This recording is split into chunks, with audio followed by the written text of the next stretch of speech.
Kubilai Han atau Kubilai, lahir pada tanggal 23 September tahun 1215 dan meninggal tanggal 18 Februari tahun 1294. Ia adalah Kaisar Mongol yang berkuasa tahun 1260 sampai tahun 1294 dan juga pendiri dinasti Yuan tahun 1279 sampai tahun 1294. Terlahir sebagai putra kedua dari Tului dan Sorgatani Beki, cucu dari Genghis Khan. Ia menggantikan kakaknya Mongke pada tahun 1260. Saudaranya yang lain, Hulagu, menguasai Persia dan mendirikan Ilkhanate. Kubilai adalah cucu Genghis Khan. Masa mudanya dihabiskan untuk mempelajari kebudayaan Tiongkok.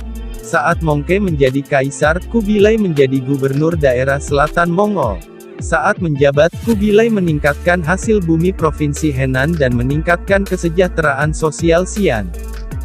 Pada tahun 1253 Kubilai menyerang Yunan. Kemudian ia menguasai dan menghancurkan kerajaan Dali.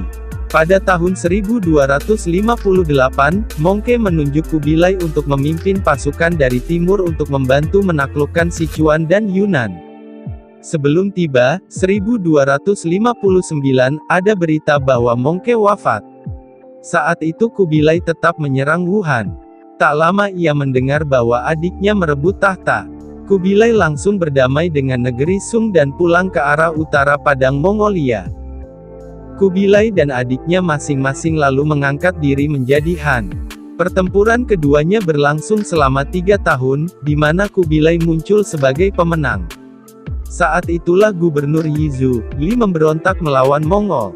Kejadian ini menimbulkan rasa tidak percaya Kubilai terhadap bangsa Han. Saat berkuasa, Kubilai mengeluarkan hukum anti-Han, seperti larangan gelar bagi penguasa daerah di Tiongkok. Kubilai Han kemudian mengangkat dirinya bukan saja sebagai Han dari Kekaisaran Mongolia, tetapi juga sebagai Kaisar China, dan membangun dinasti Yuan di tanah China. Ia lalu memerintahkan untuk memindahkan ibu kota Mongol ke Beijing. Pada saat itu kerajaan Mongol mencapai zaman keemasannya di mana pedagang dari China dapat pergi berdagang di Eropa dengan aman.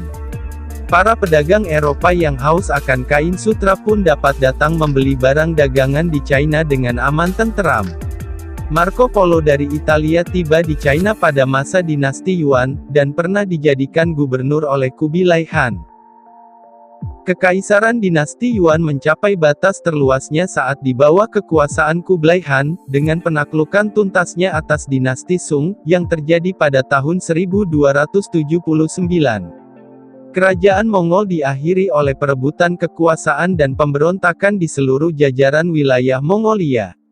Setelah kehancuran dinasti Yuan di China, Kaisar Zhu Yuanzhang dari China mendirikan kerajaan Ming dan memerintahkan untuk mengadakan operasi balas dendam terhadap Mongolia. Ibu kota Mongolia diratakan dengan tanah beserta seluruh harta karunnya. Setelah kerajaan Mongolia hancur, sejarah mencatat bahwa hanya dalam 1-2 generasi, rakyat China dan Eropa hilang hubungan dan tidak mengetahui sesamanya. Setelah itu Eropa tidak pernah tahu keberadaan negeri China, dan sebaliknya.